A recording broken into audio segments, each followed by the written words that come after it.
Hi everyone, welcome to Chandra Max. இன்றைக்கி நம்ம என்ன பார்க்க போகிறோம் அப்படின்னு பார்த்தீங்கன்னா, என்டிபிசியில் நடந்து முடிஞ்ச ஷிஃப்ட் 3யோடதை நம்ம பார்க்க போகிறோம். ஸோ இதுலேயுமே மேக்ஸ் கொஷின்ஸ் எப்படி ஃபாஸ்ட்டாக சால்வ் பண்ணலாம் அப்படிங்கிறத பற்றி பார்க்கலாம். நம்ம ஆல்ரெடி ஷிஃப்ட் 2 அண்ட் ஷிஃப்ட் 1ஓட வீடியோ அப்லோட் பண்ணியிருக்கோம்.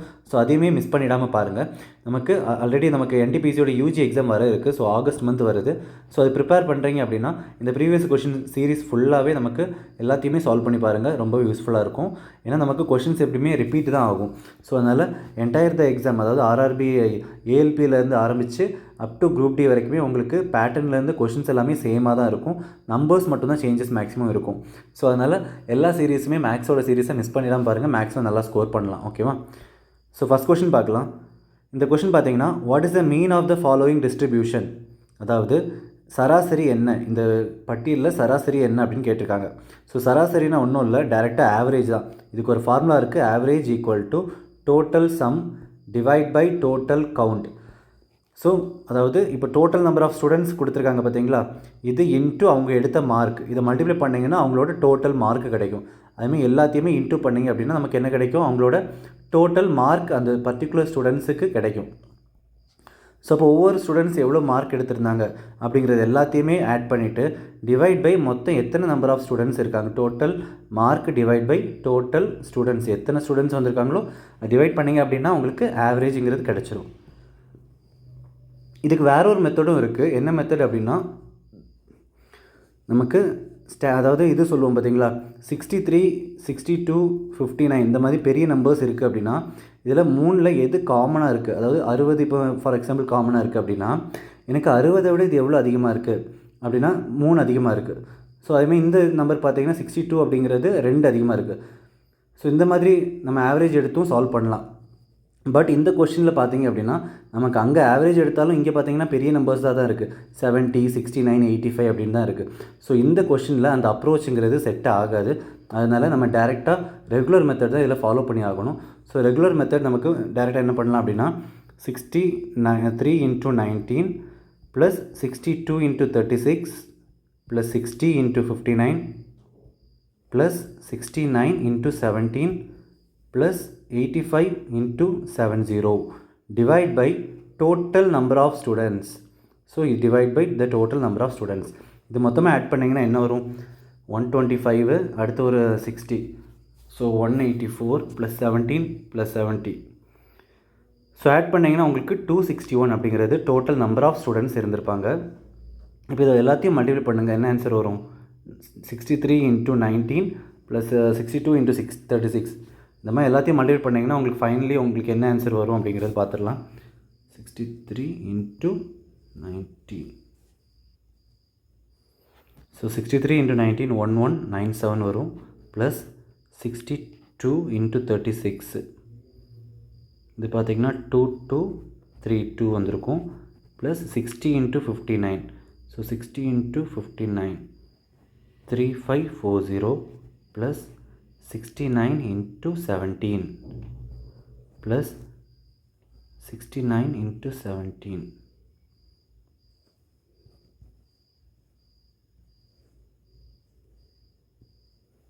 1173 plus 85 ×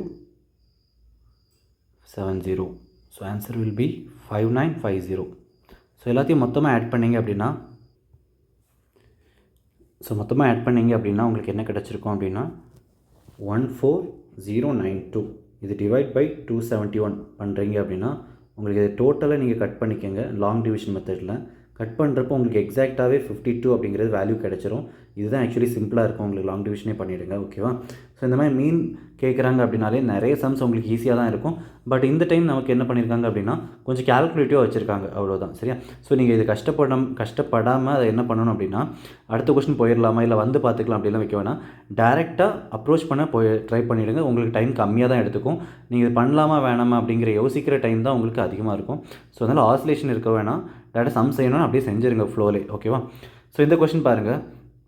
2 பைப் இருக்குது. பைப் ஏபி, இந்த 2 பைப்புமே என்ன ஆகுதுன்னா ஒரு டேங்கை ஃபில் பண்ணுது. அந்த டேங்கில் 7800 லிட்டர் இருக்குது. அதாவது அது எனக்கு 12 மணி நேரமும் 10 மணி நேரமும் எடுத்துக்குது அந்த பைப் ஏயும் பியும் அதை ஃபில் பண்ணுறதுக்கு. இப்போ சப்போஸ் நமக்கு என்ன பண்ணுறாங்க அப்படின்னா ரெண்டையும் சேர்த்தே ஓப்பன் பண்ணுறாங்க. அது ஃபில் பண்ணுறதுக்கு எத்தனை மணி நேரம் எடுத்துக்கும், அதாவது 8800 லிட்டர் இருக்கிற ஒரு டேங்கை ஏங்கிற பைப்பும் பிங்கிற பைப்பும் ஃபில் பண்ணுறதுக்கு எத்தனை மணி நேரம் எடுத்துக்கும் அப்படின்னு கேட்டிருக்காங்க.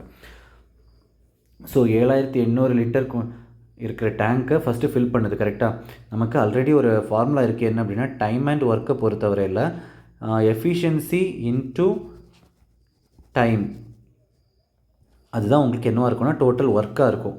ஸோ அப்படி இருக்கிறப்போ நமக்கு இங்கே பார்த்தீங்கன்னா டோட்டல் ஒர்க்குங்கிறது 7800 எஃபிஷியன்சி இன்ட்டு டைம். அப்போ நமக்கு டைம் வேணும் அப்படின்னா டோட்டல் ஒர்க் பை எஃபிஷியன்சி போட்டுக்கலாமா? ஸோ அப்படின்னா நமக்கு எஃபிஷியன்சி ஆஃப் ஏங்கிறது என்னவாக இருந்திருக்கும், 7800 டிவைட் பை அந்த 12 ஹவர்ஸ். எஃபிஷியன்சி ஆஃப் பி என்னவாக இருந்திருக்கும், 7800 டிவைட் பை 10 ஹவர்ஸ். நமக்கு எவ்வளோ ஒர்க்கு ஃபில் பண்ண வேண்டியிருக்கு, 8800 லிட்டர் கெப்பாசிட்டி இருக்கிற டேங்கை ஏயும் பியும் சேர்ந்து ஃபில் பண்ணுறாங்க. அதாவது எஃபிஷியன்சிங்கிறதுனா ஒன்றும் இல்லை, அது ஒரு மணி நேரத்துக்கு இவ்வளோ கெப்பாசிட்டி அது ஃபில் பண்ணுது, அதாவது இவ்வளோ லிட்டர் எனக்கு ஃபில் பண்ணுது அப்படிங்கிறது தான் எஃபிஷியன்சி. ஸோ அப்படி இருக்கிறப்போ நமக்கு இங்கே பார்த்தீங்கன்னா 2 ஏங்கிறதும் பிங்கிறதும் அதை ஃபில் பண்ண போகுது. ஸோ அப்படி இருக்கிறப்போ நீங்கள் அதால் டிவைட் பண்ணிக்கிட்டீங்க அப்படின்னா உங்களுக்கு எத்தனை மணி நேரத்தில் அது முடிப்பாங்க அப்படிங்கிறது தெரிஞ்சிடும். ஸோ இங்கே 7800 அப்படிங்கிறத நான் பொதுவாக காமனாக எடுத்துக்கிறேன். பாக்கி இருக்கிற 1/12ம் 1/10ம் ப்ராக்கெட்டில் வந்துடும். இது சால்வ் பண்ணிங்க அப்படின்னா 2 0 அடிச்சிடலாம். இப்போ 10க்கும் 12க்கும் எல்சிஎம் எடுத்திங்க அப்படின்னா இதில் நமக்கு கட் பண்ணிடலாம். 44 39. ஸோ 44/39 இன்ட்டு 12க்கும் 10க்கும் எல்சிஎம் எடுத்திங்கன்னா உங்களுக்கு 60 கிடச்சிருக்கும். ஸோ ரெண்டையும் ஆட் பண்ணிங்கன்னா 11 டிவைட் பை 60 அப்படிங்கிறது இன்ட்டு மல்டிப்ளிகேஷனாக வந்துடும். ஓகேவா? 11 4s are 44, 23s are 13 3s are. So உங்களுக்கு சொல்யூஷன் அப்படிங்கிறது என்ன வந்திருக்கும், 80/13 ஹவர்ஸ் டைம் எடுத்துக்கும் அதை ஃபில் பண்ணுறதுக்கு. ஓகேவா? ரொம்பவே ஈஸியாக இருக்குது ஆப்ஷன் 1. ஸோ ஒன்றும் இல்லை, இந்த இஏ அப்படிங்கிறது அந்த பைப் ஏங்கிறது ஒரு மணி நேரத்துக்கு இவ்வளோ லிட்டரை ஃபில் பண்ணி நிரப்புது. இபிங்கிறது ஒரு மணி நேரத்துக்கு அந்த பைப்பு இவ்வளோ லிட்டர் நிரப்புது. அப்படின்னா 8800 லிட்டர் இருக்கிற டேங்கை ஏங்கிற பைப்பும் பிங்கிற பைப்பும் சேர்ந்து ஃபில் பண்ணுறப்போ எவ்வளோ மணி நேரம் எடுத்துக்கும் அப்படின்னு கேட்டிருக்காங்க. ஸோ 80/13 மணி நேரம் எடுத்துக்கும். ஓகேவா? ரெண்டாவது கொஷின் பாருங்கள். From a taxi stand, 2 cabs started at a speed of 54 km/h. அதாவது ஒரு டாக்ஸி ஸ்டாண்ட் இருக்குது, அந்த ஸ்டாண்டிலிருந்து 2 கார் புறப்பட்டுருக்கு. கரெக்டாக? அந்த 2 காருமே எவ்வளோ வேகத்தில் போகுது அப்படிங்கிறத கொடுத்துருக்காங்க. இதுதான் அந்த taxi stand, cab A cab B start ஆகிற இடம். அங்கேருந்து அது எனக்கு எவ்வளோ ஸ்பீடில் போகுது அப்படின்னா 54 km/h ஸ்பீடில் போகுது. அதாவது 29 நிமிஷத்துக்கு ஒருக்கா போகுது. அப்படின்னா கேப் ஏ, அதாவது ஃபஸ்ட்டு கார் 29 நிமிஷம் ட்ராவல் பண்ணதுக்கப்புறமா இன்னொரு கார் ட்ராவல் ஆகுது. ஒரு man coming in the opposite direction towards the taxi stand meets the cab at an interval of 12 minutes. அப்போ இந்த சைடில் இருந்து ஒரு மேன் வராரு. அவர் என்ன டைரக்ஷனில் வர்றாரு அப்படின்னா ஆப்போசிட் டைரக்ஷன். அப்போ கேபோட டைரக்ஷன் எப்படி அப்படின்னா மேனோட டைரக்ஷன் இந்த டைரக்ஷனில் வர்றாரு. அவர் எவ்வளோ நிமிஷத்தில் அந்த கேபை பார்க்குறாரு அப்படின்னா 12 நிமிஷத்தில் அதை மீட் பண்ணுறாரு. ஸோ அப்போ மீட்டிங் டைம் அப்படின்னு பார்த்தீங்கன்னா 12 minutes. அப்போ காமனாக நம்ம என்ன பண்ணணும் அப்படின்னா டிஸ்டன்ஸு பொதுவாக இருந்தால் தான் நமக்கு மீட்டிங் டைமை வச்சு ரிலேட் பண்ணுறதுக்கு வசதியாக இருக்கும். ஸோ அப்படி இருக்கிறப்போ இங்கே என்ன கேட்குறாங்க, ஸ்பீட் ஆஃப் த மேன் என்னன்னு கேட்டிருக்காங்க. ஸோ அப்போ நம்ம ஃபஸ்ட்டு என்ன கண்டுபிடிக்கணும் அப்படின்னா டிஸ்டன்ஸ் எவ்வளோ அந்த கேபு ட்ராவல் பண்ணியிருக்கு அப்படிங்கிறத கண்டுபிடிக்கணும். ஏன் அப்படின்னா 29 நிமிஷம் அந்த கேபு ஃபஸ்ட்டு ட்ராவல் பண்ணிவிடுது. அதுக்கப்புறமா தான் நமக்கு அந்த மேனுங்கிறவர் அங்கேருந்து கிளம்புறாரு. ஸோ அந்த 12 நிமிஷத்தில் மேன் அந்த கேபை மீட் பண்ணுறாரு. கரெக்டாக? ஸோ அப்படி இருக்கிறப்போ நீங்கள் distance equal to speed into டைமுங்கிற ஒரு ஃபார்முலாவே யூஸ் பண்ணிக்கலாம். ஸோ இங்கே பார்த்தீங்க அப்படின்னா உங்களுக்கு speed of the car is 54, time travelled 29 minutes, அது ஹவர்ஸாக மாற்றினீங்கன்னா by 60. அப்போ உங்களுக்கு டிஸ்டன்ஸ் இது. கரெக்டாக? டிஸ்டன்ஸ் இப்போ கட் பண்ணிக்கலாம். 9 6 are 10 6 are. ஸோ உங்களுக்கு இப்போ ரிலேட்டிவ் ஸ்பீடு போட்டுக்கலாமா formula, relative speed equal to distance. Common distance எது இருக்குது அப்படின்னு பார்த்தீங்கன்னா இதே 9 × 29/10 அப்படிங்கிறது காமன் டிஸ்டன்ஸாக இருந்திருக்கும். ரிலேட்டிவ் ஸ்பீட் கான்செப்ட் என்ன நமக்கு. ஸோ உங்களுக்கு இங்கே என்ன கிடைக்கும் அப்படின்னா மீட்டிங் டைம் கிடைக்கும் ரிலேட்டிவ் ஸ்பீட் கான்செப்டில். ஸோ அப்போ உங்கள் டைம் டேக்கன் எவ்வளோங்கிறது கண்டுபிடிச்சிடலாம். டிவைட் பை ரிலேட்டிவ் ஸ்பீட் அப்படிங்கிறது உங்களுக்கு எவ்வளோ இருக்குது கொடுத்துருக்காங்களா ஆல்ரெடி. மேனோட ஸ்பீட் தெரியாது. ஸோ அப்போ அதை நம்ம என்னென்னு எடுத்துக்கலாம், எக்ஸ்ன்னு எடுத்துக்கலாம். ஆப்போசிட் டைரக்ஷன் ஒரு ஸ்பீடு ஆப்போசிட் டைரெக்ஷனில் வருது அப்படின்னா நீங்கள் என்ன பண்ணிக்கலாம்னா 2 ஸ்பீடையும் ஆட் பண்ணிக்கலாம். இது அந்த 2 ஸ்பீடும் எனக்கு ஒரே டைரெக்ஷனில் ட்ராவல் பண்ணுது அப்படின்னா நீங்கள் என்ன பண்ணணும், மைனஸ் பண்ணிக்கணும். சரியா? ஸோ இப்போ இங்கே பார்த்தீங்கன்னா ரெண்டுமே வேறு டைரெக்ஷன், ஆப்போசிட் டைரெக்ஷனில் தான் ட்ராவல் பண்ணுறாங்க. அப்படி இருக்கிறப்போ நீங்கள் 54ஐயும் மேனோட ஸ்பீடையும் ஆட் பண்ணிக்கோங்க. சரியா? ஆட் பண்ணிங்க அப்படின்னா அவர் எவ்வளோ டைமில் மீட் பண்ணுறாரு, 12 செகண்டில் மீட் பண்ணியிருக்கு, 12 நிமிஷத்தில் மீட் பண்ணியிருக்காங்க அப்படின்னு போட்டிருக்காங்க. ஸோ அதை ஹவர்ஸாக மாற்றுறீங்கன்னா by 60 equal to 9 × 29 by 54 + x into 10. So இந்த 0 கட் பண்ணிடுங்க. 6 2s are. ஸோ இப்போ மல்டிப்ளை பண்ணிங்க அப்படின்னா என்ன கிடச்சிருக்கும், 108 + 2x ஈக்குவல் டு 261. இப்போ மைனஸ் பண்ணிட்டீங்க அப்படின்னா 2x ஈக்குவல் டு 153ன்னு கிடச்சிருக்கும். கட் பண்ணிங்க அப்படின்னா x ஈக்குவல் டு 76.5 km/h அப்படிங்கிறது ஸ்பீடு கிடச்சிருக்கும். ஸோ இதுதான் அந்த மேனோட ஸ்பீடு. ஓகேவா? ஸோ மேனோட ஸ்பீடு நமக்கு தெரிஞ்சிருச்சு. Option C is the answer. கிளியரா? ஒன்ஸ் அகெயின் சொல்கிறேன், கிளியராக லிசன் பண்ணிக்கோங்க. ஃபஸ்ட்டு என்ன ஆகுதுன்னா, கேப் ஏ இங்கேருந்து ஸ்டார்ட் ஆகுது, மேன் இங்கேருந்து கிளம்புறாரு. பட் ஆனால் கேப் ஏயில் இருக்கிற காரு, அதாவது 29 நிமிஷம் அது ஃபஸ்ட்டு ட்ராவல் பண்ணிவிடுது. 29 நிமிஷம் ட்ராவல் பண்ணதுக்கு அப்புறமா என்ன ஆகுது அப்படின்னா, மேனுங்கிறவர் இங்கேருந்து அப்போ தான் கிளம்புறாரு. கிளம்புறப்போ இந்த ஷார்ட் டிஸ்டன்ஸில் தான் அவங்க மீட் பண்ண போகிறாங்க. இந்த டைமில் 12 நிமிஷம் எடுத்துக்கிறாங்க மீட் பண்ணுறதுக்கு. ஸோ அப்படி இருக்கிறப்போ காரோட ஸ்பீடு கொடுத்துட்டாங்க, மேனோட ஸ்பீடு தெரியாது, ரெண்டுமே ஆப்போசிட் டைரெக்ஷனில் இருக்குது அப்படிங்கிறது சொல்லியிருக்காங்க. ஸோ அப்போ நீங்கள் ஃபஸ்ட்டு கண்டுபிடிக்க வேண்டியது இந்த டிஸ்டன்ஸை மைனஸ் பண்ணணும். ஸோ இந்த டிஸ்டன்ஸை நான் கண்டுபிடிச்சி என்ன பண்ணுறேன் அப்படின்னா, உங்களுக்கு distance equal to speed into time அப்படிங்கிற ஃபார்முலா யூஸ் பண்ணியிருக்கோம். So speed 54 km/h. எவ்வளோ டைம் எடுத்துக்குது அப்படின்னா 29 நிமிஷம் எடுத்துக்குது ட்ராவல் பண்ணுறதுக்கு. அதுக்கப்புறம் அப்படி கேன்சல் பண்ணிங்க அப்படின்னா உங்களுக்கு இங்கே டிஸ்டன்ஸ் கிடச்சிரும். அதுக்கப்புறமா relative speed, 2 speed opposite direction அப்படின்னா ஸ்பீடை ஆட் பண்ணிக்கலாம். எந்த டைமில் அவங்க மீட் பண்ணுறாங்க அப்படின்னா 12 நிமிஷத்தில் மீட் பண்ணுறாங்க அப்படின்னு கொடுத்துருக்காங்க. ஸோ உங்களுக்கு மீட்டிங் டைம் அப்படிங்கிறது 12 மினிட்ஸாக போட்டுக்கிறோம். சரியா? ஸோ இதை கேன்சல் பண்ணிங்க அப்படின்னா உங்களுக்கு எக்ஸுங்கிறது 76.5 அப்படின்னு ஆன்சர் கிடச்சிரும். சரியா? நெக்ஸ்ட் ஒன் போயிடலாம். இந்த கொஷின் பாருங்கள். If the selling price of a bed is 2 times of the initial, then the profit is 10 times of the initial. அதாவது ஒரு படுக்கையின் விற்பனை விலை அதன் ஆரம்ப விலையில் 2 மடங்கு இருந்திருக்கு. லாபம் பார்த்தீங்கன்னா 10 மடங்கு அப்படின்னு சொல்லியிருக்காங்க. ஸோ ஆரம்ப லாப சதவீதம் எவ்வளோ அப்படின்னு கேட்டிருக்காங்க. ஸோ ஒன்றும் இல்லை, இனிஷியலாக கிடைச்ச ப்ராஃபிட், அதாவது ஆரம்பத்தில் கிடைச்ச ப்ராஃபிட் எவ்வளோ அப்படின்னு கேட்டிருக்காங்க. சரியா? ஸோ ஈஸியான கொஷின் தான். ஸோ நமக்கு என்ன சொல்லியிருக்காங்க அப்படின்னு பாருங்கள். செல்லிங் ப்ரைஸ், அந்த எஸ்ன்னு எடுத்துக்கிறேன், எஸ்ஸுங்கிறது செல்லிங் ப்ரைஸு. அது என்னவா மாறுதுன்னா 2 மடங்கு ஆகுது. முன்னாடி இருந்ததை விட 2 மடங்காக மாறியிருக்கு. அப்போ முன்னாடி இருந்தது எஸ்ஓவும் இது S1 அப்படிங்கிறத எடுத்துக்கலாம். அடுத்து என்ன சொல்லியிருக்காங்க, லாபம் அப்படிங்கிறது 10 மடங்காக மாறி இருக்குது. அப்போ முன்னாடி இருந்தது P0, இப்போ கிடச்சிருக்க லாபம் P1 அப்படின்னு எடுத்துக்கலாம். இப்போ நமக்கு ஜென்ரலாக ஒரு ஃபார்முலா தெரியும்.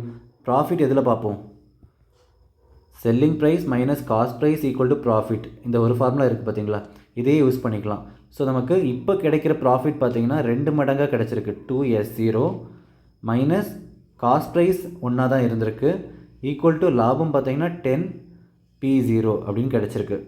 ஸோ இதை மைனஸ் பண்ணிங்க அப்படின்னா உங்களுக்கு என்ன கிடச்சிருக்கும் லாபம், இங்கே 10P0 அப்படிங்கிற இடத்துல. ஸோ இந்த P0 அப்படிங்கிறது முன்னாடி கிடைச்ச லாபம், கரெக்டாக? அப்போ நம்ம என்ன பண்ணிக்கலாம், 2S0 minus cost price equal to 10 into selling price S0 minus C cost price CP.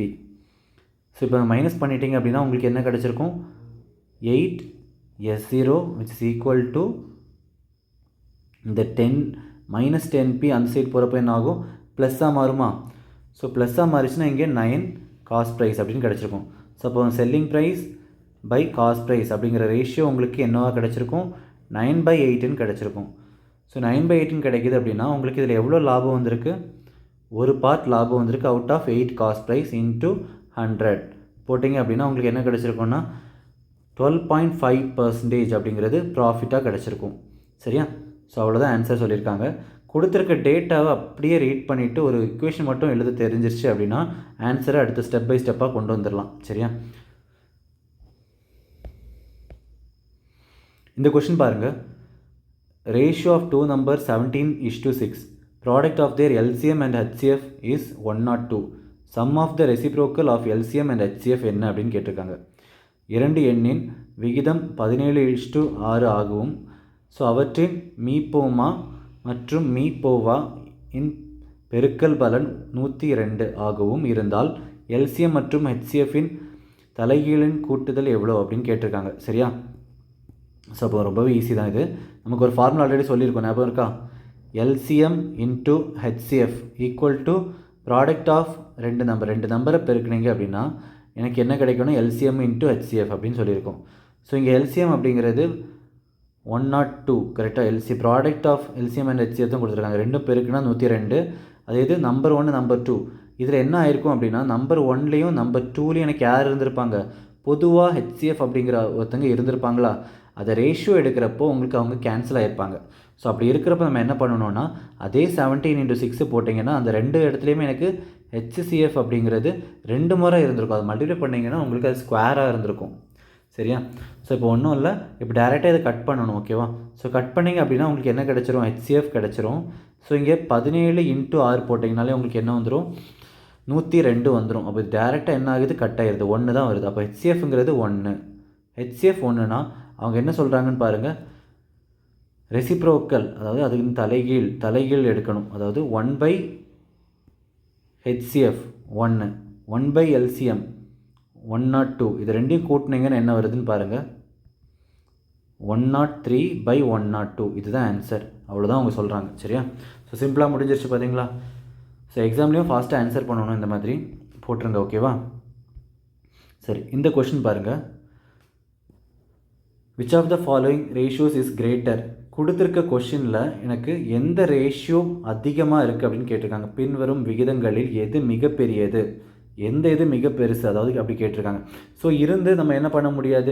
26/90, 41/64 இப்படி போட்டால் நமக்கு என்ன ஆகும்? இதை கட் பண்ணுறதுக்கே பெரிய டைம் ஆகும். கரெக்டாக 50/59 கட் பண்ணுறது எல்லாமே நமக்கு ரொம்பவே டைம் எடுத்துக்கும். ஸோ இதை ஃபாஸ்ட்டாக சால்வ் பண்ணுறதுக்கு நமக்கு ஒரு ஷார்ட்கட் இருக்குது. என்ன அப்படின்னா நீங்கள் என்ன பார்க்கணும் அப்படின்னா, இப்போ ரேஷியோ அப்படின்னா என்னது? நமக்கு நார்மலாக இதெல்லாம் டிவைடு, சரி தானே? அப்போ டிவைட் அப்படிங்கன்னா எனக்கு கீழே இருக்க நம்பர் பெரிய நம்பராக இருந்தால் மேக்ஸிமம் மேலே வர நம்பர் என்னவாக இருக்கும்? சின்ன நம்பராக தான் இருக்கும். கரெக்டாக? ஆனால் அது என்னவாக இருந்திருக்கணும்? இங்கே இந்த நம்பர் எல்லாமே ஒரே நம்பராக இருந்தால் நீங்கள் அந்த மாதிரி எடுத்துக்கலாம். பட் இங்கே நமக்கு என்ன இருக்குது? எல்லாம் ஒரே நம்பர் இல்லை. அப்படின்னா என்ன பண்ணணும் அப்படின்னா, இந்த ரெண்டுத்துக்கும் வித்தியாசம் பாருங்கள். இதில் எந்த இதோட டிஃப்ரென்ஸு, அதாவது வித்தியாசம் உள்ளதுலே சின்னதாக இருக்கோ அது எனக்கு என்னவாக இருக்கும் அப்படின்னா பெரிய நம்பராக இருக்கும். ஸோ அப்போ எந்த நம்பரோட டிஃப்ரென்ஸு வித்தியாசம் எனக்கு பெருசாக இருக்கோ அப்போ அதுதான் சின்ன நம்பராக இருக்கும் ரேஷியோ படி. சரியா? ஸோ இங்கே டிஃப்ரென்ஸ் பார்த்தீங்க அப்படின்னா உங்களுக்கு என்ன வருது? 64. இங்கே டிஃப்ரென்ஸ் பாருங்கள் 19. இங்கே டிஃப்ரென்ஸ் பாருங்கள் 9. இங்கே டிஃப்ரென்ஸ் 20. ஸோ இருக்கிறதுலே 9ங்கிறது தான் டிஃப்ரென்ஸ் கம்மி. ஸோ அப்போ எனக்கு இதுதான் லார்ஜர் நம்பராக இருந்திருக்கும், பெரிய நம்பராக இருந்திருக்கும். சரியா? பெரிய எண். சரியா? நெக்ஸ்ட்டு அடுத்த கொஷின் போயிடலாம். ஸோ இந்த கொஷின் பார்த்தீங்கன்னா ஜாமெட்ரிலேருந்து ஒரு கொஷின் கேட்டிருக்காங்க. கரெக்டாக? AB is a parallel chord parallel to AB parallel to CD at transverse PQ intersect AB and CD at E and F. PEB 59 degree. G is a point between AB and CD. So உங்களுக்கு இந்த மாதிரி கொடுத்துருக்காங்களா? AB என்பது CDக்கு இணையானது. அதாவது ஒரு line, ஒரு circle ஒன்று ட்ரா பண்ணிடலாம். ஃபஸ்ட்டு இந்த மாதிரி கொடுக்குறாங்க அப்படின்னா நமக்கு என்ன சொல்கிறாங்க? ஃபஸ்ட்டு பேரலல்னு சொல்லியிருக்காங்களா? அப்போது இந்த மாதிரி ஒரு பேரலல் லைன் வரைஞ்சிக்கோங்க. ட்ரான்ஸ்வர்ஸ் PQ, அதாவது ஒன்றும் இல்லை, குறுக்கு வெட்டின்னு போட்டிருக்காங்களா? குறுக்கு வெட்டி PQ அப்படின்னா இது அந்த குறுக்கு வெட்டி. இது P, இது Q, இது A, இது B, இது C, இது D. இப்போ என்ன பண்ணுறாங்க? EF அப்படிங்கிறது பாயிண்ட் மேக் பண்ணுது இந்த கட் பண்ண இடத்துல. இது A, இது F. ஸோ PEB இந்த இடம் உங்களுக்கு பார்த்தீங்கன்னா 59 டிகிரி அப்படின்னு கொடுத்துருக்காங்க. G is a point between AB and CD. இந்த ABக்கும் CDக்கும் இடையில Gன்னு இதில் ஒரு பாயிண்ட் இருக்கான். ஸோ அதை இணைக்கிறப்போ உங்களுக்கு என்ன மாதிரி இருக்கும்? இதில் இப்படி ஒரு ட்ரையாங்கிள் உருவாயிருக்கும். சரியா? அப்போ BEG இந்த இடம் பார்த்தீங்கன்னா உங்களுக்கு 50 டிகிரி அப்படின்னு கொடுத்துருக்காங்க. GFE ஸோ இந்த டிகிரி பார்த்தீங்கன்னா உங்களுக்கு 33ன்னு கொடுத்துருக்காங்க. சரியா? ஸோ கொஷனில் கொடுத்த இடம் இதுதான். அடுத்து என்ன கேட்குறாங்க அப்படின்னு பாருங்கள். இஜிஎஃப் என்னன்னு கேட்குறாங்க. இஜிஎஃப் அதாவது இந்த டிகிரி என்ன, இதுதான் கேள்வி. சரியா? ஸோ நம்ம கொடுத்த எல்லாமே எழுதியாச்சு. இதுக்கு ஒரு சின்ன ஒரு ப்ராப்பர்ட்டி இருக்குது. என்ன அப்படின்னா, இப்போ 2 லைன் இருக்குது, இந்த மாதிரி ஒரு கோடு இருக்குது, எனக்கு இந்த ஆங்கிள் வேணும் அப்படின்னா இதையும் கூட்டுனீங்க அப்படின்னா இதுதான் கிடைக்கும். சரியா? எக்ஸு ஒய் எடுத்துக்கிட்டிங்கன்னா எக்ஸ் ப்ளஸ் ஒய்ங்கிறது தான் இது கிடச்சிருக்கும். ஸோ அப்போ இங்கே நமக்கு என்ன தெரியுது, இதோட வேல்யூங்கிறது 50, இந்த வேல்யூவும் இதையும் கூட்டுனீங்கன்னா உங்களுக்கு கிடச்சிருக்கும். ஸோ இங்கே 50, இது மொத்தமாக நமக்கு எவ்வளோ, மொத்தமாக 59. ஏன் அப்படின்னா இந்த ஆங்கிளும் நமக்கு சமம். அதாவது இந்த ஆங்கிளும் சமம் அப்படின்னா 59னா 33 கழிச்சிட்டிங்கன்னா உங்களுக்கு பாக்கி எவ்வளோ இருந்திருக்கும், 26 அப்படிங்கிறது உங்களுக்கு கிடச்சிருக்கும். ஸோ 50 + 26 76 டிகிரி மொத்தமாக சேர்த்து உங்களுக்கு. So answer 76 degree. அவ்வளோதான். ஓகேவா? கான்செப்ட் என்னென்னு பார்த்தீங்கன்னா, 2 பேரலல் லைனு, எனக்கு இந்த ஆங்கிளும் சமமாக இருக்குது. நம்ம ஆல்ரெடி போன வீடியோவில் நம்ம இதை எக்ஸ்பிளைன் பண்ணியிருக்கோம். 2 டிரான்ஸ்வர்ஸ் லைன், அதாவது குறுக்கோணம் அப்படி ஒரு லைன் ஒன்று கட் ஆகுதுன்னா, நான் இப்போ ரெட் இங்கில் போடுறது எல்லாமே சேமாக இருக்கும். இங்கேயும் சமமாக இருக்கும், இங்கேயும் சமமாக இருக்கும். சரியா? அதேமாதிரி இன்னொரு ஆங்கிள் இருக்குது. என்ன அப்படின்னா, இந்த இடமும் எனக்கு சமமாக இருக்கும், இந்த இடமும் இங்கேயும் சமமாக இருந்திருக்கும். ஸோ ஒரு ஆங்கிள் கொடுத்துட்டாங்க, இந்த ஆங்கிள் கொடுத்துட்டாங்க அப்படின்னா நீங்கள் எல்லா இடத்தையுமே ஆங்கிள் எடுத்துக்கலாம். சரியா? சரி, அடுத்த கொஷின் பார்க்கலாம். இதில் கொடுத்துருக்கிறதுல எது 7ஆல் வகுப்படும் அப்படின்னு கேட்டிருக்காங்க. ஸோ எது வகுப்படும் அப்படின்னு கேட்டிருக்காங்க. டேரெக்டாக ஒன்றும் இல்லை, இது சிம்பிளாக நீங்கள் எல்லாத்தையும் 7ஆல் அடிச்சிட்டிங்கனாலே போதும். எனக்கு சின்ன நம்பராக தான் கொடுத்துருக்காங்க. பெரிய நம்பராக இருக்குன்னா நமக்கு அதுக்கு ஒரு மெத்தட் இருக்குது, ஷார்ட்கட்டு. ஸோ சின்ன நம்பர் அப்படிங்கிறப்போ நீங்கள் டேரெக்டாக கட் பண்ணாலே உங்களுக்கு டைம்குள்ளே கட் பண்ணி முடிச்சிடலாம். ஏன்னா கடைசி நம்பர் பார்த்தாலே தெரியும், இது 87 போகாது, இது போகாது, இதுவும் 4ஆல் முடிஞ்சிருக்கு. ஸோ அடிச்சிங்கன்னா போகாது. ஸோ இது 5, ஸோ 35 வரும், கரெக்டாக இருக்கும். ஓகேவா? அடுத்த கொஷின் பாருங்கள். ஒரு போட்டு என்ன ஆகுது, 51 நிமிஷம் எடுத்துக்குது எங்கே போகிறதுக்கு, 10.2 கிலோமீட்டர் அப்ஸ்ட்ரீம்னா ஒன்றும் இல்லை, ஏத்தத்தில் ஒரு நதி இருக்குது அப்படின்னா அந்த நதியோட திசை இந்த மாதிரி இருக்குது அப்படின்னா இதுக்கு எதிர்மாறாக அந்த போட் இப்படி போகுது அப்படின்னா இதுதான் எனக்கு அந்த அப்ஸ்ட்ரீம் அப்படின்னு சொல்லுவோம். சரியா? அதே இது இந்த திசை நதி போகிற தூரத்துலேயே எனக்கு திசையிலே போகுது அப்படின்னா எனக்கு அதை தான் நம்ம டவுன் ஸ்ட்ரீம்னு சொல்லுவோம். சரியா?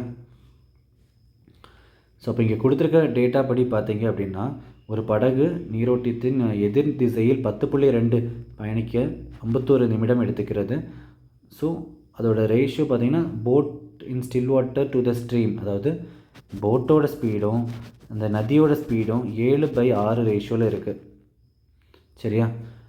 ஸோ அது எத்தனை மணி நேரம் எடுத்துக்கும் டு கோ 17.7 கிலோமீட்டர் அப்ஸ்ட்ரீமும் 66.3 கிலோமீட்டர் டவுன் ஸ்ட்ரீமும் போகிறதுக்கு அது எத்தனை மணி நேரம் எடுத்துக்கும் அப்படின்னு கேட்டிருக்காங்க.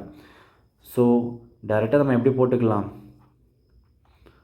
நமக்கு கொஷினை கேட்டிருக்கிறது இதுதான் கேட்டிருக்காங்க. கரெக்டாக?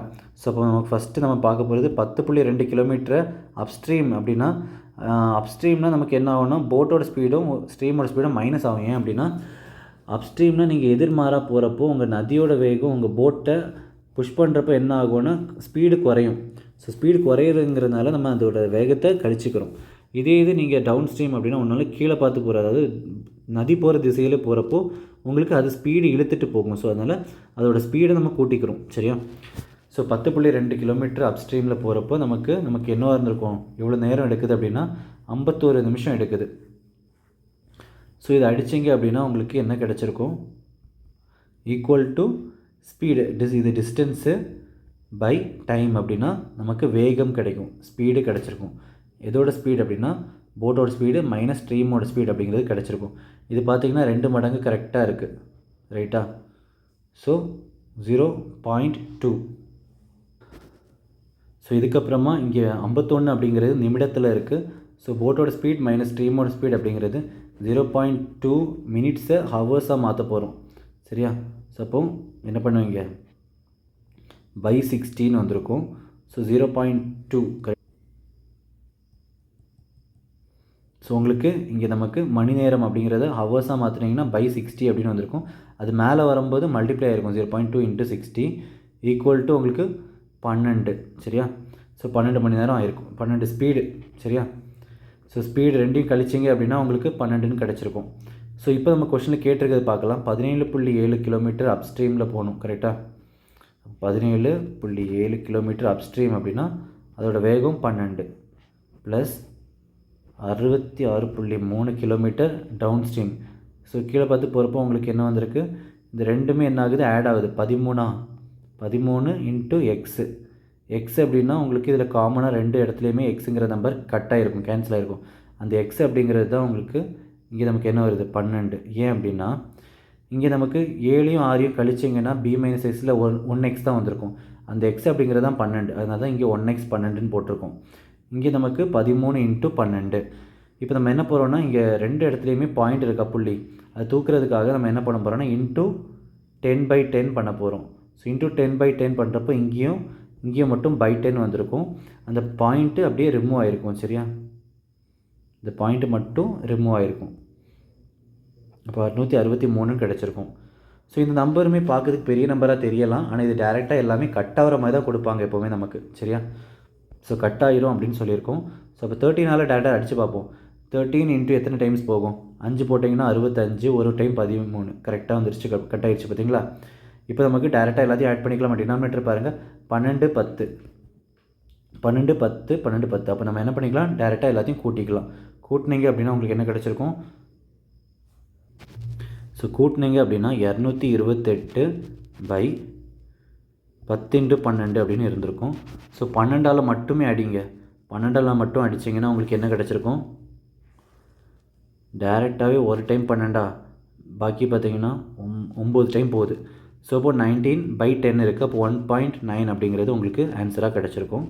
ஸோ ஆன்சரும் பார்த்தீங்கன்னா ஆப்ஷன் 3 1.9, சரியா? இந்த கொஷின் பாருங்கள்.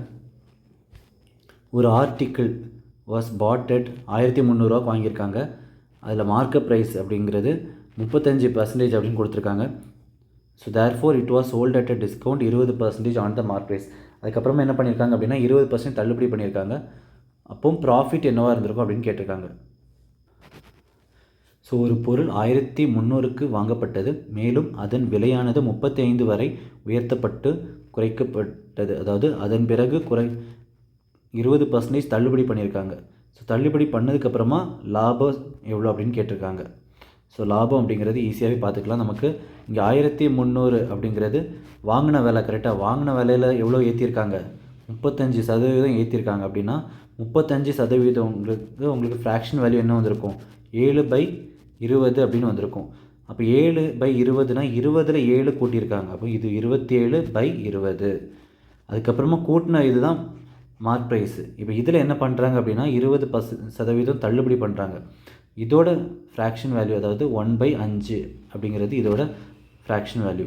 அப்போ 1ல் 5 தள்ளுபடி, 5ல் 1 தள்ளுபடி அப்படின்னா 4/5 இருந்திருக்கும், சரியா? இப்போ இதுதான் உங்களுக்கு என்னவாக இருந்திருக்கும், அந்த செல்லிங் ப்ரைஸு, விற்ற விலையாக இருந்திருக்கும். அப்போ இதை அடிச்சிங்க அப்படின்னா 0 0, 5 × 2 10, மறுபடியும் ஒரு 0. இப்போ இதை மட்டும் உங்களுக்கு மல்டிப்ளை பண்ணிங்க அப்படின்னா உங்களுக்கு என்ன கிடச்சிருக்கும், 7 4s 28, 8 3s 24. ஸோ உங்களுக்கு 1404 அப்படிங்கிறது ஆன்சராக கிடச்சிருக்கும். இப்போ இது விற்ற விலை, இதுதான் செல்லிங் ப்ரைஸு, மைனஸ் வாங்கின விலை 1300 காஸ்ட் ப்ரைஸ், எவ்வளோ லாபம், 104 ரூபாய். எதில் லாபம், 1300ல் இன்ட்டு 100 போட்டிங்கன்னா சதவீதம் கிடச்சிரும். லாபம் எவ்வளோ அப்படின்னு 0 0 அடிச்சிருங்க. 13 டேரெக்டாக அடிச்சிங்கன்னா 8 போட்டிங்கன்னா 80 24. ஸோ 8% லாபம் கிடச்சிருக்கு. புரிஞ்சுதா? நெக்ஸ்ட் ஒன் போயிடலாம். இந்த கொஷின் பாருங்கள். At what rate of interest per year will sum of money doubles itself in 5 years on simple interest?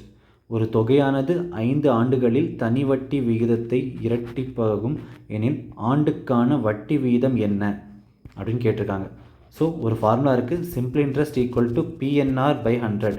நமக்கு நிறைய ஷார்ட்கட் போட்டு கன்ஃபியூஸ் பண்ணிக்க வேணாம். இந்த ஃபார்முலா போட்டிங்கனாலே டப்புன்னு ஆன்சர் வந்துடும்.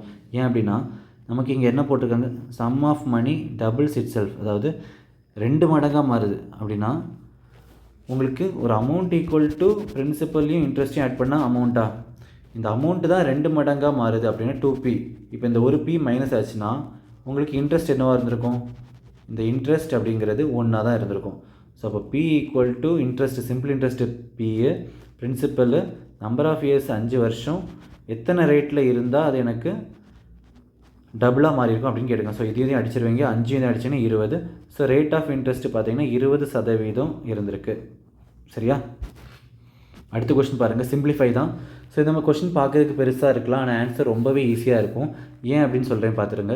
9யும் 2யும் கூட்டினீங்கன்னா உங்களுக்கு 11. சரியா? 11. இப்போ 8யும் 5யும் கூட்டினீங்கன்னா உங்களுக்கு என்ன கிடச்சி? இது 11, இது உங்களுக்கு 13. 2யும் கழிச்சிங்கன்னா 2 கிடச்சிருக்குமா? சிம்பிளாகவே சொல்கிறேன், 11 இதை கூட்டினீங்கன்னா 13. சரியா? இப்போ 2யும் கழிச்சிங்க அப்படின்னா மொத்தமாக எனக்கு சேர்த்து எவ்வளோ கிடச்சிருக்கும்? 2. 7யும் ஆட் பண்ணிங்க அப்படின்னா உங்களுக்கு 14 கிடச்சிருக்குமா? 14யும் 2யும் கழிச்சிங்க அப்படின்னா உங்களுக்கு 10 கிடச்சிருக்கும். பாக்கி இருக்கிறது 144 பை 8/4. ஸோ டிவைடு 8/4 இன்ட்டு பாக்கி உங்களுக்கு எவ்வளோ கிடச்சிருக்கும்? 12ன்னு கிடச்சிருக்குமா? இதையும் அடிச்சிங்கன்னா 3. ஸோ அப்போ உங்களுக்கு 144 டிவைட் பை 8 இன்ட்டு 3 அப்படின்னு இருந்திருக்கும். 8ஆல் அடிச்சிங்கன்னா என்ன வந்திருக்கும்? 1. ஸோ அடுத்து 8. ஸோ 3ஆல் அடிச்சிங்கன்னா 6. ஸோ ஆன்சர் 6, அவ்வளோதான். சரியா? இந்த கொஷின் பாருங்கள். length of a vertical rod and its shadow are in the ratio, find the length of the elevation of the sun. அதாவது ஒரு செங்குத்து தண்டின் நீளமுள்ள இது 2.12. சரியா? ஸோ சூரியனின் ஏற்க கோணத்தை கண்டறிய. சரி, okay. So length of vertical ராடுன்னு சொல்லியிருக்காங்களா? ஒரு வெர்டிக்கல் ராடு, அதில் என்ன ஆகுதுன்னா அதுக்கு நிழல் உள்ளது சூரிய திசையால். இப்போ சூரியன் இங்கே இருக்குது, சூரியனால் நமக்கு ஒரு நிழல் கிடச்சிருக்கு. இந்த நிழலுங்கிறது உங்களுக்கு எவ்வளோ ரேஷியோவில் இருக்குது அப்படின்னா 2.12 அப்படிங்கிறதுல இருக்குது. சரியா? ஸோ 2:√12. ஸோ உங்களுக்கு இங்கே 2ங்கிறது எந்த இடத்துல வரும் அப்படின்னா, ஃபஸ்ட்டு √12 பிரிச்சிடலாம். √12ங்கிறப்போ 4×3ன்னு எழுதலாமா? அப்படின்னா என்ன கிடச்சிருக்கும்? 2√3. சரியா? ஸோ அப்போ இது உங்களுக்கு உயரம் 2ஆக இருந்தால் அதோடைய நிழல் பார்த்தீங்கன்னா 2√3. இப்போ இதை பித்தாகரஸ் எடுத்திங்க அப்படின்னா இதை ஸ்கொயர் பண்ணிவிட்டு இதை ஸ்கொயர் பண்ணி இதில் கூட்டினீங்க அப்படின்னா உங்களுக்கு இந்த திசை கிடச்சிருமா? இந்த இது லென்த்து. ஸோ இந்த லென்த் என்னவாக இருந்திருக்கும்? இது ஸ்கொயர் பண்ணிங்கன்னா 4, அடுத்து ஸ்கொயர் பண்ணிங்கன்னா 4 3 12, 2 ஆட் பண்ணால் 16. அப்போ உங்களுக்கு மேலே என்ன இருந்திருக்கும்? 4ங்கிறது ஆன்சராக இருந்திருக்கும் இந்த இடத்துல. சரியா? ரெண்டுத்துக்கும் ரூட் எடுத்துக்கணும். சரியா? ஸோ 4 அப்படின்னு கிடச்சிருக்கு. இப்போ என்ன கேட்குறாங்க? ஆல்ரெடி நமக்கு இதில் ஒரு சின்ன விஷயம், நம்ம இதை கண்டுபிடிக்கணும்னு இப்போ ஆக்சுவலி அவசியம் இல்லை. ஏன் அப்படின்னா நம்ம கொஷினை ஃபுல்லாக ரீட் பண்ணிங்க அப்படின்னா என்ன கேட்டிருக்காங்கன்னா சூரியனோட கோணம் தான் கேட்டிருக்காங்க. அதாவது இந்த கோணம் என்ன அப்படின்னு கேட்டிருக்காங்க. அப்போ நீங்கள் டேரெக்டாக நமக்கு இந்த திசையும் இந்த இடமும் தெரியும், இந்த லென்த்தும் தெரியும். இது என்னன்னு சொல்லுவீங்க அப்படின்னா இது ஆப்போசிட் டைரக்ஷன், இது அட்ஜசன்ட் டைரக்ஷன். அது எதில் வரும் அப்படின்னா tan θ உங்களுக்கு ஆப்போசிட்டு பை அட்ஜசன்ட் அப்படிங்கிற ஃபார்முலா வருது. ஸோ அப்படி இருக்கிறப்போ நீங்கள் போட்டிங்க அப்படின்னா 2/2√3 அப்படின்னா 2 அடிச்சிங்கன்னா 1/√3. இது எதில் வருது அப்படின்னா tan 30° அப்படிங்கிறதுல உங்களுக்கு 1/√3ன்னு வருது. ஸோ அப்போ உங்களுக்கு கோணம் அப்படிங்கிறது 30° இருந்திருக்கும். சரியா? இந்த கொஷின் பாருங்கள். இதில் நமக்கு எக்ஸு ப்ளஸ் 1/x அப்படிங்கிறது 10 அப்படின்னா x³ மைனஸ் 1/x³ என்னவா இருந்திருக்கும் அப்படின்னு கேட்டிருக்காங்க. ஸோ இதுக்கு ஒரு டேரெக்டாக ஒரு ஃபார்முலா இருக்குது. எக்ஸு மைனஸ் 1/xங்கிறது ஏயாக இருந்துச்சுன்னா x³ மைனஸ் 1/x³ அப்படிங்கிறது a³ ப்ளஸ் 3a அப்படிங்கிறது ஆன்சராக இருந்திருக்கும். சரியா? ஸோ அப்படி இருக்கப்போ இங்கே ஏங்கிறது தான் உங்களுக்கு 10. சரியா? ஏங்கிறது 10 அப்படின்னா இங்கே 10³ என்ன வரும்? 1000 ப்ளஸ் 3 × 10 30. ஸோ என்ன ஆன்சர் வந்திருக்கும்? 1030. அவ்வளோதான் ஆன்சர். முடிஞ்சுதா? அடுத்த கொஷின் போயிடலாம். இந்த கொஷின் பாருங்கள். A cook earns 8,400 per month. If she spends 60% of it each month, how much will she save by 1/4 of a year? அதாவது ஒரு சமையல்காரர் மாதம் 8400 சம்பளம் வாங்குகிறார். அதில் 60% மாதந்தோறும் செலவிட்டால் வருடத்தில் 1/4 எவ்வளவு சேமிப்பார் அப்படின்னு கேட்டிருக்காங்க. ஸோ இங்கே பார்த்தீங்க அப்படின்னா நமக்கு இதில் 8400 என்ன ஆகுதுன்னா இன்கம் அப்படின்னா அவருக்கு இப்போ சம்பளம் அப்படிங்கிற மாதிரி எடுத்துக்கலாம். சரியா? ஏர்ன்ஸ் அப்படின்னா சம்பளம் தான். சரியா? அதில் 60% செலவு பண்ணுறாரு. அப்போ பாக்கி இப்போ 100 அப்படிங்கிறது தான் எனக்கு மொத்தம் இன்கம் அப்படின்னா, அதில் 60% செலவு பண்ணுறாரு அப்படின்னா அது எக்ஸ்பெண்டிச்சரு, செலவு. அப்புறம் சேமிக்கிறது சேவிங்ஸு. பாக்கி எவ்வளோ 40% சேர்த்துருப்பார்.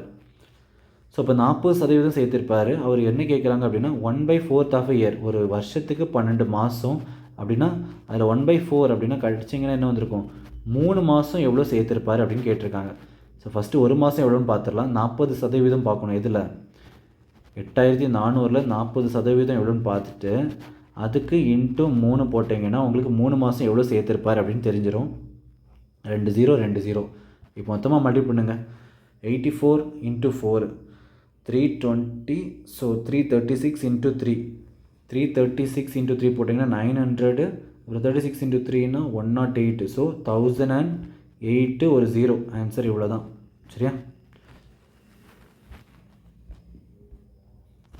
இந்த கொஷின் பாருங்கள், நம்ம ஆல்ரெடி இதே ஃபார்மெட்டு நமக்கு போன ஷிஃப்ட்டில், அதாவது போன வீடியோவில் அப்லோட் பண்ணியிருக்கோம்.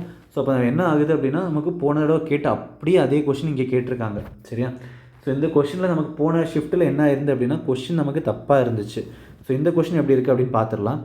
இங்கே பார்த்தீங்கன்னா நமக்கு க்யூபு சொல்லியிருக்காங்க 1 3 3 1. இது எதோட க்யூப் அப்படின்னு பார்த்தீங்கன்னா 11ஓட க்யூப் தான் இது. ஸோ கீழே 4 0 இருக்கா, இங்கே 4 4th ரூட் அப்படின்னா ஒரு 0 வெளியே எடுத்துக்கலாம். Into 5/33 into 30. ஸோ 3ஆல் அடிச்சிங்கன்னா 11. 11 இதையும் அடிச்சிக்கலாம், 10 இதையும் அடிச்சிக்கலாம். ஸோ இங்கே பார்த்தீங்கன்னா உங்களுக்கு ஆன்சர் சரியாக தான் வந்திருக்கு. 5ங்கிறது உங்களுக்கு ஆன்சராக கிடச்சிருக்கு. ஓகேவா?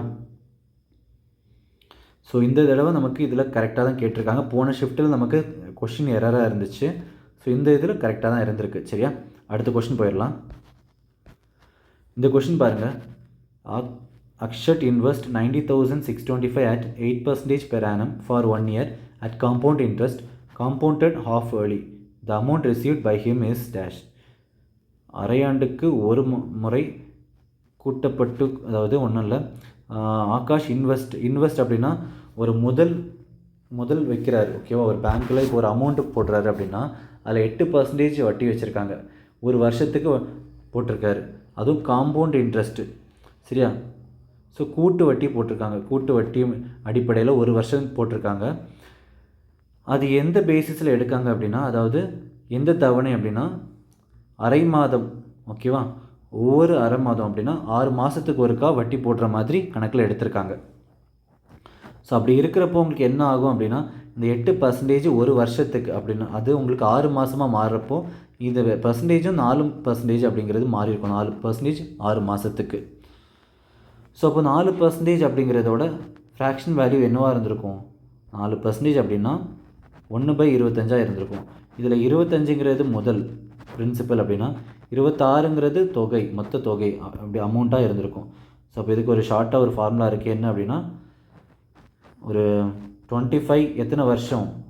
ஒரு வருஷம் தான். ஆனால் ஒரு வருஷம் 2 பார்ட்டாக பிரிஞ்சிருக்கு அப்படின்னா 2 மைனஸ் 26 அமௌண்ட்டு 2. ஏன்னா 2 பார்ட்டாக பிரியுது. இதில் இதுங்கிறது எனக்கு பிரின்சிபல், இது உங்களுக்கு அமௌண்ட் தொகை. அப்போ 25 × 25 அப்படிங்கிறது உங்களுக்கு என்னவாக இருந்திருக்கும்னா 90625 அப்படின்னா 26 × 26 என்ன அப்படின்னு கேட்டிருக்காங்க. ஏன்னா அமௌண்ட்டு தான் கேட்டிருக்காங்க. கரெக்டாக? ஸோ இது என்ன அப்படின்னு கிராஸ் மல்டிப்ளை பண்ணிங்கனாலே உங்களுக்கு ஆன்சர் கிடச்சிரும். ஸோ இது கட் பண்ணிக்கலாமா? 25 × 25. 25 எத்தனை இருக்கும்? 36 இருந்திருக்கும். பாக்கி 625. சரி தானே? ஸோ 625 நீங்கள் கட் பண்ணுறப்போ உங்களுக்கு 25 ஸ்கொயர், அப்போ 25ன்னு இருந்திருக்கும். மறுபடியும் 25ஆல் அடிச்சிங்கன்னா இதில் எத்தனை இருந்திருக்கும்? 3 4 12 13 14 14ன்னு இருந்திருக்கும். அடுத்து இருக்க 25 நீங்கள் அடிச்சிங்க அப்படின்னா உங்களுக்கு என்ன இருந்திருக்கும்? இல்லை பாக்கி உங்களுக்கு 125 இருக்குது. ஸோ 145. இப்போ x = 145 இன்ட்டு 26 ஸ்கொயர் என்ன வரும்? 6 7 6. இது ரெண்டையும் மல்டிப்ளை பண்ணிங்க அப்படின்னா உங்களுக்கு என்ன கிடச்சிருக்கும்? 6 × 5 30. ஸோ 30 அப்படிங்கிறப்போ உங்களுக்கு 98020 அப்படிங்கிறது உங்களுக்கு ஆன்சராக கிடச்சிருக்கும். சரியா? இதுக்கு ஒரு இந்த கேல்குலேஷன் ஸ்பீடாக போடுறதுக்கு உங்களுக்கு ஒரு பட்டர்ஃப்ளை மெத்தட் இருக்குது. என்ன அப்படின்னா, இந்த மாதிரி போட்டுட்டு இதையும் மல்டிப்ளை பண்ணி இங்கே போட்டுக்கோங்க. அடுத்து இதையும் மல்டிப்ளை பண்ணி இங்கே போடுங்க. அடுத்து இதை 3 இதையும் மல்டிப்ளை பண்ணி இங்கே போட்டுக்கணும். அடுத்து கடைசியாக இந்த 2ஐயும் மல்டிப்ளை பண்ணி இங்கே போடணும். லாஸ்ட்டாக இது 1. இதுதான் சரியா. நெக்ஸ்ட்டு இந்த கொஷின் பாருங்கள்.